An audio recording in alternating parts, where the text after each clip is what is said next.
We're going to make the best of it. And Michigan football just had a spring game this past weekend. And Brant, I know you tuned in. I did as well. I think everybody's eyes were on the quarterback competition. Everybody knows that as Michigan's coming off this national championship campaign, the roster, the coaching staff is somewhat depleted. I mean, Michigan is sending like a record number of players into the draft here. That's going to be happening in just a couple of days. But it seems like Michigan is keeping the ball rolling. And Brant, I know you had talked with me about, you shot me a text and you're like, this is the difference right here between Michigan and Ohio State. And we'll start right there. Is Ohio State's out there playing two-hand touch in their spring football game, and Michigan just continues to bring a different element of physicality, of toughness, and I think it showed through. And I think everybody's eyes are on the quarterback competition. We're obviously looking across the board at this team, but Brant, just some overarching takeaways that you had after the spring football game, for whatever that's worth. Yes, it's spring football. I guess I should have said that to start, but your thoughts and takeaways from the Michigan spring game.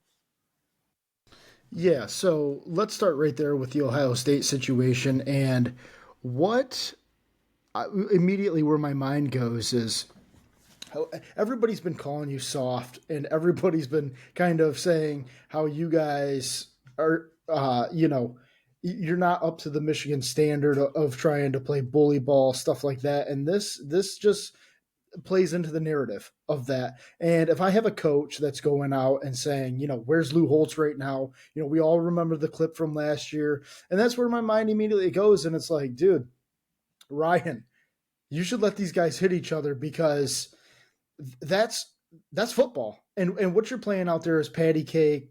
And I can't believe the executives at Fox are going to be okay with this. There's no way that they looked at that product and said, yeah, we want to show that again. Nope. It was a glorified, Dave, I can't believe I'm going to say this. It was almost worse than the Pro Bowl, because they're blowing stuff dead. And nobody wants to watch the Pro Bowl. I know you don't. Nobody has interest in watching these guys play two-hand touch or flag football or whatever. So, again, you have Ryan Day running around telling people how tough you are. Ryan, here's a newsflash. Whatever you did in that spring game, that's not tough, man. This is not what your fans came out there to see. And Dave, they charged for people to go to that. They charged $10 a head to go watch basically a practice and guys stand on the sideline and play patty cake. Cool for you guys. You guys had your moment. That was really cute. There was actual football when Michigan took the field. Well, yeah, I mean, you said that perfectly. I have nothing else to elaborate on. Yeah, it was an embarrassment. We at least had football to watch when Michigan came on here this past weekend. I want to zero in on the quarterback competition here, Brant. I mean, Jack Tuttle, who we know is like his 7th or 8th year in college football. He's coming off an injury. I think he's going to be okay. He'll definitely be in the competition fold here. But you definitely got to see a dose of Alex Orji, of Jayden Denegal, of Davis Warren, and of the true freshman Jadyn Davis. And so, Brand, I want to know your thoughts on what you saw, what you liked, what maybe you didn't like, and maybe some question marks that are still out there lingering for you. Dave, my biggest takeaway from Saturday was I think Jadyn Davis is the future. I saw a lot of poise from him. You saw the pretty ball he threw to Peyton O'Leary. He didn't catch it, but he looked like as mature as a freshman as I've, I guess, seen in a spring game. I'll put it that way. And Dave, it's a spring game. We're not going to have a ton of takeaways about Jayden Davis from this, but I thought he looked like he commanded the offense. He looked like a mature guy out there. And you know what's funny is we look at a guy like Jayden Denegal, and I think we both agree that ain't it. And maybe he finds a home somewhere else, but he's been in the program now for couple years, and he did not show what Jayden Davis showed to me, Dave. So I think he obviously moves up the depth chart a little bit. You touched on Jack Tuttle, 7th-year guy. I mean, what more do you want to say about him, Dave? If he's going to be our starter this year, that's it. We're all in on him, and it's going to be his 1 year to shine.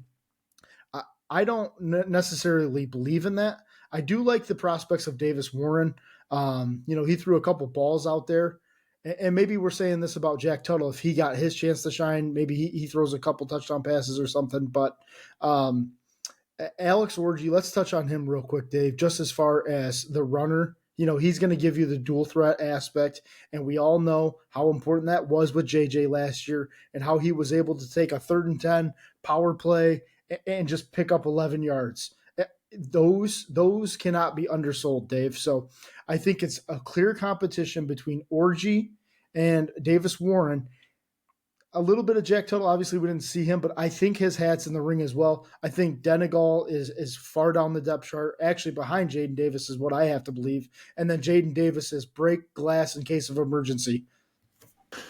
Yeah, I agree. I mean, I think that Alex Orji, look, right out of the gate, people are going to knock just some of the throws that he missed on, and rightfully so. I mean, I think the concerns about Alex Orji are, can he throw the football? Every time Michigan brought him in a package last year, everybody knew what they were doing, right? He's going to run it. And he's very good at it, too. And I think that's an element that, just like you mentioned, Brant, defenses are going to have to prepare for, even more than JJ, because he's more of a runner, and he's tough to take down. He's a big guy. And I think that as the game went on, he seemed to settle in. He did make he made some nice throws, even if they were short, but he made the right play. And I liked what I saw from him. Am I slapping the table like we're not missing a beat after JJ McCarthy? No, absolutely not. I mean, I think this will continue to be a big question mark as we head into next season. And Brant, I'm not sold that the starter for the first game is going to be the starter when we play Ohio State. I think there's a possibility that this could be a fluid situation. We're just going to have to wait and see. I think true freshman Jadyn Davis did look good. I don't want to see him this year being QB1. I think that he's not ready for that. But I think what he is ready for is to be sort of worked into the offense, just like JJ McCarthy was as a true freshman. And I think that by the time year 2 comes around for him, I think he's going to be the guy. Like, there's nobody standing in the way from Jayden Davis being the guy. I don't know who's going to be the starter. Nobody does. I don't think Sharon Moore knows who his starter is right now, day one.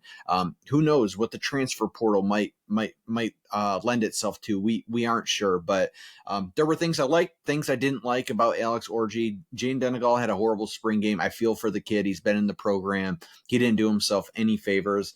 And look, Brant, I think there's a pocket of Michigan fans that are watching that game and saying, look, Davis Warren, he looks like the guy right now. He threw the best balls. Like, it looks like he can manage the game. He's cool, calm, collected, and I can't hate on that take. I'm not even sure what camp I'm in right now, if I'm being quite honest.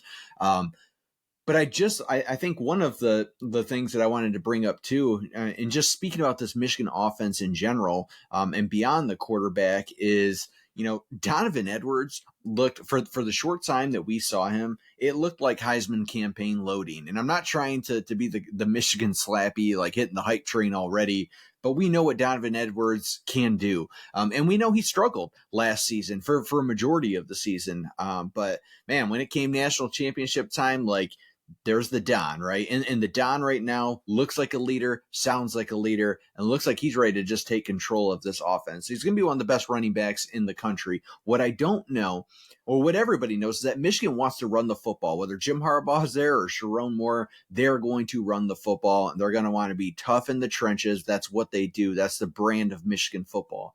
What I don't know is this offensive line.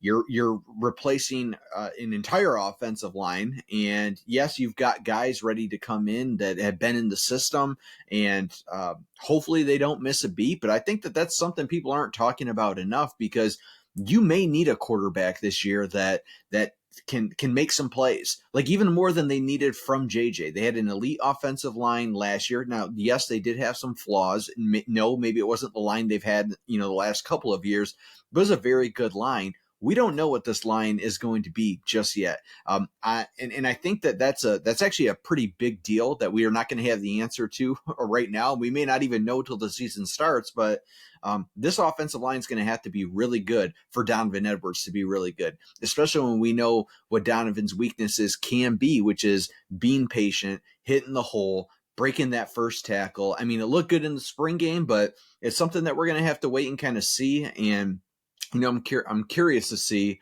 just what this Michigan offense looks like. It seems like the wide receivers that are out there, like, look, yeah, like you're seeing Tyler Morris, like we know Samaj Morgan will be in there, but somebody's gonna have to step up. And I'm very, very curious to see, what this offense looks like. And on the defensive side of things, like, I think defense is going to be just fine, if I'm being honest. I feel pretty good about the guys that are returning here. You bring back Mason Graham, you bring back Kenneth Grant, you've got Will Johnson.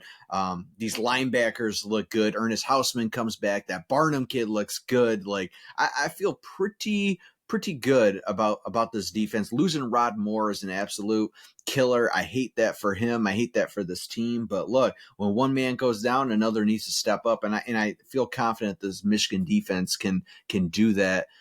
Brant, do you have any final thoughts on this Michigan spring game, this football team, and just where things stand as of right now here on April 23rd?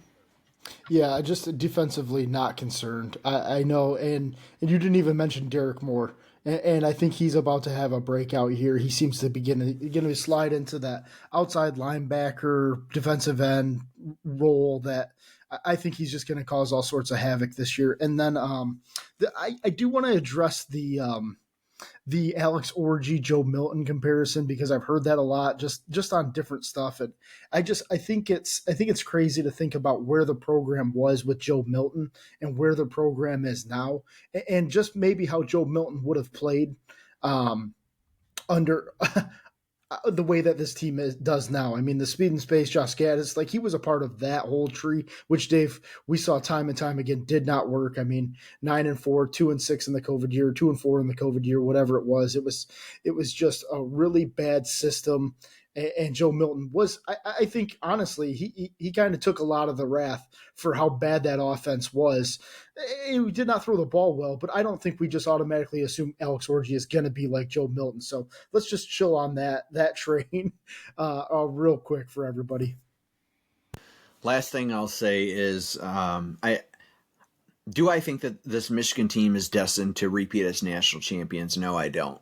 And that same token, I feel as college football landscape is going to look very different here in the fall with massive changes in the Big Ten and in the SEC, the expanded 12-team college football playoff.